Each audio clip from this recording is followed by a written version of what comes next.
The skies above Europe are a tinderbox, bristling with intent. Russian warplanes, silent drones, probing, testing. Now Donald Trump has drawn a red new line for Vladimir Putin. The US president declared NATO allies should shoot down Russian aircraft that violate their territories. Here's a report.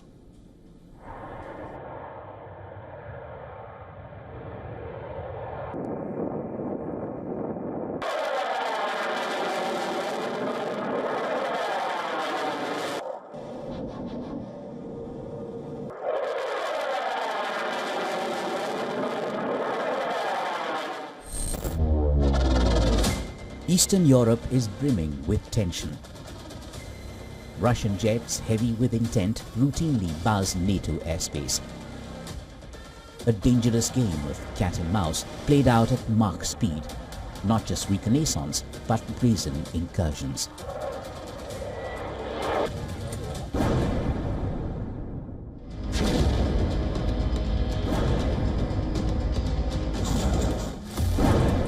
Ukraine is under intense aerial attack from Russia, but the heat is now being felt across the Ukrainian border.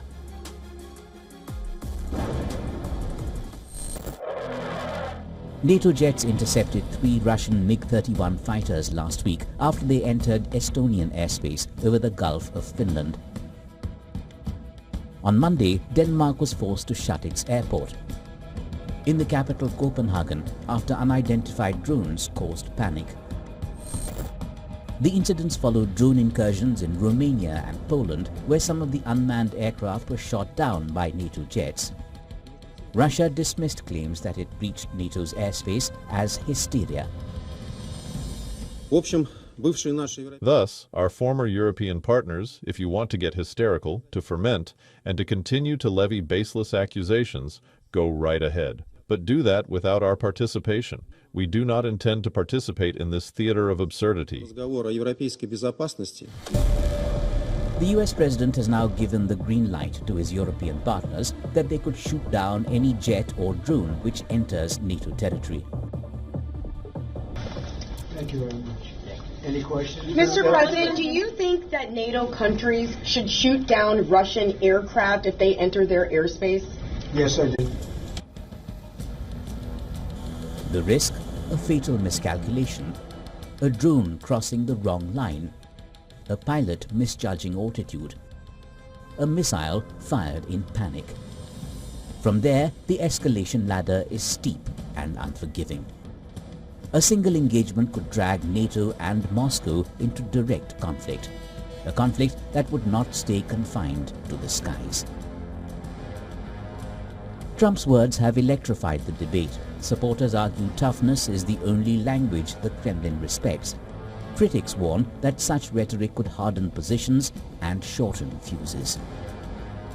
Europe's skies are becoming a battlefield of nerves where speed, pride, and politics collide.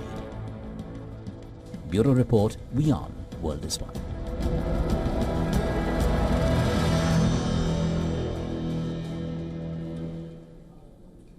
Retired Lieutenant Colonel Daniel L. Davies is a military expert and host of Daniel Davies Deep Dive on YouTube. He's now joining us live from Starling, Virginia. Colonel Davies, it's good to see you. Trump saying he's disappointed by Putin and saying NATO countries can shoot down drones from Russia and making a U-turn that Ukraine can cede territories. Do you think the war has entered uncharted territory? I actually don't. I think it's just the predictable consequence of all the claims that President Trump has been making since he's been in office, trying to get this war solved and saying he could get it done in a day and then 100 days and then within 2 weeks, or maybe it was 50 days and then 10 days, etc.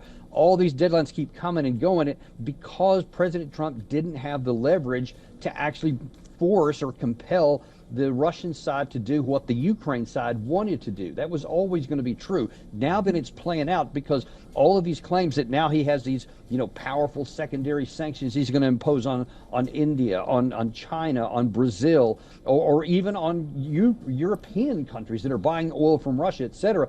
we can't impose those. And the one exception has been India, of course, where we had that 25% additional tariff. That hasn't been resolved. But when you're talking about China or some of these others, that will only harm the United States. And Trump specifically said, unless the European Union cuts off all the oil immediately and applies all these tariffs, then we won't do that. So what I think this tells you is that President Trump has run out of cards to play, so now he's just using a lot of rhetoric. But even this situation where, quote, authorizing NATO to shoot down Russian airplanes, I mean, that they don't need his permission. That's their national airspace. They alone make that determination, and they still will. So I think that other than a lot of rhetoric, that nothing has really changed, and it just shows that there is no leverage point for the United States. And still talking about this rhetoric and what Trump said yesterday, he actually termed Putin as a haircut, and he actually marshaled Europe to stop buying Russian oil, like you mentioned there. Is this a provocation or Trump's bargaining tactics? I think it's more, I don't even know if you call it bargaining tactics, because I'm not sure what he's trying to get a bargain for, because the European Union, I mean, they can't, especially Hungary. Hungary is one of the bigger buyers.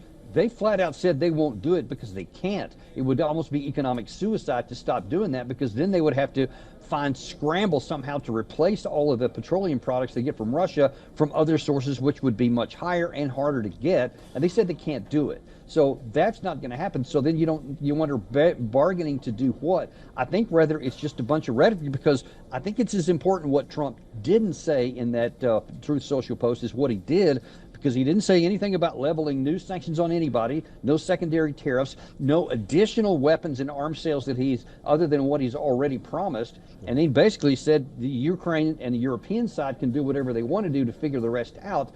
But Europe is just as out of cards to play as the United States is, and they don't have any more substantive ammunition or weapons or anything else to give above what they already had. So all of that net, you look at the ground and you say nothing has really changed, and I think the Russians recognize that, and they're simply continuing on with what they were already doing.